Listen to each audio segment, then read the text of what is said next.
This May 14th, Blackjacks and K-pop fans around the world got shocked when Sandara Park, or better known as Dara, has finally decided to leave her agency, YG Entertainment.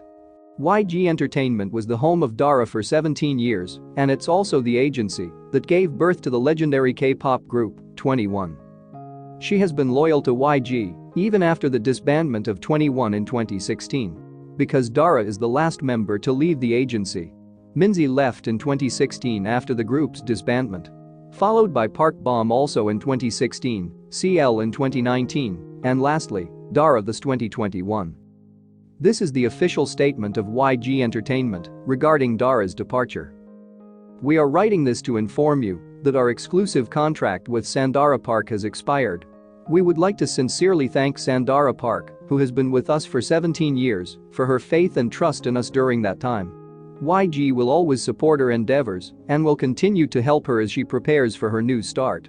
We formed our relationship with her in 2004 and she debuted in 2009 with 21 and has been promoting in various fields such as acting, fashion, beauty, MC, and music. Please show a lot of interest and support to her so she can shine with even more positive energy. Thank you again for loving YG Entertainment's artist Sandara Park this whole time. 21 was one of the famous K-pop group back in its heyday from 2009 to 2016. It is one of the K-pop groups who made the genre popular as it is today. So what do you think about this sad news? Please let me know in the comments section.